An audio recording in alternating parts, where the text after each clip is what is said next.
আপনি বোঝেন, আগের মতন পুলিশগিরি তো এখন করলে হবে না। এখন তো আপনারা আমাদের, আপনাকে আমি সহযোগিতা করব পরের পুলিশ। এক্স্যাক্টলি, আমরা জানি, এই জন্য তো আপনার সাথে আমি কথা বলতেছি। আমরা জানি যে কোনটা রাইট আর কোনটা রং। আমরা যে কোনো বিষয়ের আইনগত সেবাটা আমরা চাই, যে জনমানুষের সেবার জন্য আমরা আসছি। আমরা সেই আগের মতো না, আমরা জনমানুষের সেবার জন্য এখানে আসছি। অবশ্যই মানুষকে 100% সেবা দিতে হবে, এই শিক্ষাটা আমাদের হয়েছে। এই শিক্ষাটা নিয়েই আমরা মানুষ, এই জন্যই তো আপনার কাছে আসছি যে ওদেরকে না ধরলে তো ভাই দেরি হয়ে যাবে, এখন পালিয়ে যাবে। তখন কি করবে? পালাবে কারা? ওরা। আমরা ধরবো যে অপরাধ করছে, অপরাধের যে দায় নিবে, মানে কারো একটু দায় থাকে। আমরা আপনি কিসের, হ্যাঁ আমি এইখানে এখন তো আমি যখন গেছি তখন তো কোনো মানে মারামারি বা কোনো গ্যাঞ্জাম নাই, স্বাভাবিক। এরা নাগরিক সমাবেশের ব্যানারে একটা অনুষ্ঠান চলতেছে, নাগরিক সমাবেশের এইখানে বৈষম্য বিরোধী বেশ কিছু ছাত্ররা যারা আহত হয়েছে, আহতরা বসে আছে সামনে। বৈষম্য বিরোধী ছাত্র আন্দোলনের যারা আহত হয়েছে তারা বসে আছে সামনে। এই বিষয়টা কি হয়েছে এটা আরো একটু তদন্ত করে পুরো বিষয়টা ক্লিয়ার করা যাবে। মারামারি হয়েছে কি হয়েছে এটা আমি যাওয়ার পর এখানে কোনো মারামারি নাই। নাগরিক সমাজের ব্যানারে একটা অনুষ্ঠান হচ্ছে শহীদ মিনারে, সেই শহীদ মিনারে হয়তো বক্তব্য দেওয়াকে কেন্দ্র করে হয়তো এই ধরনের চিয়ার সুরাসুরির মতো একটা ঘটনা ঘটে।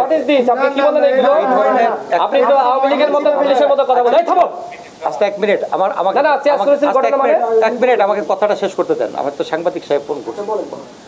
এই ধরনের ঘটনা আমরা শুনেছি, আমরা এইটা বিষয়টা আসলে এখানে মারামারি কি পর্যায়ে হয়েছে, কেন হয়েছে, এটা তো আমাকে আরো ভিডিও ফুটেজ বা এইগুলা দেখে তারপর ক্লিয়ার হতে হবে। আমার কথা কি বুঝতে পারছেন? হ্যাঁ ভাই, আমি ডিসির সাথে কথা বলছি, একটু ওয়েট।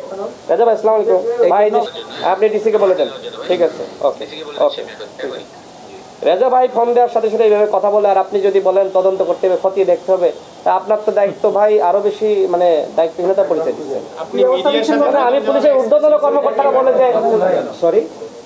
আচ্ছা আর কে কথা বলে নাই? মামুন কথা বলছেন, এটা আওয়ামী লীগের আমলে এভাবে বলতে হচ্ছে। এই আমি এখানে কথা বলতেছি, আপনাদের কথা বলা লাগবে না। থামেন থামেন এখানে। আচ্ছা এখন আপনি কি এখন, এই ভাই থামো, এই মামুন থামো। ভাই আপনি কি এখন ওইখানে যাবেন আমাদের সাথে? 14 বছর আমাদের এই ঢাকা বিশ্ববিদ্যালয়ে, আমরা তো এগুলো দেখছি।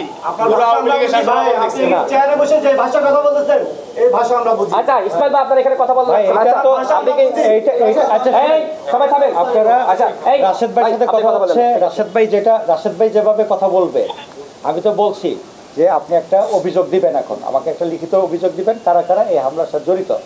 আমরা তাদের যদি এটাতে সম্পৃক্ততা পাই অবশ্যই আইনগত ব্যবস্থা। আচ্ছা তো বলে দিচ্ছি, আপনি কি এখন আমাদের সাথে যাবেন এখানে?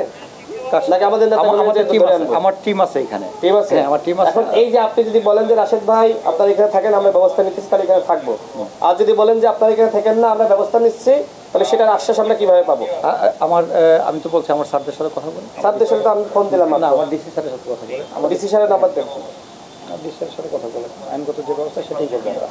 ডিসির নাম্বার দেন। এইটার যেটা আইনগত ব্যবস্থা, আইনের বাইরে নাম্বার দেন। আমি তো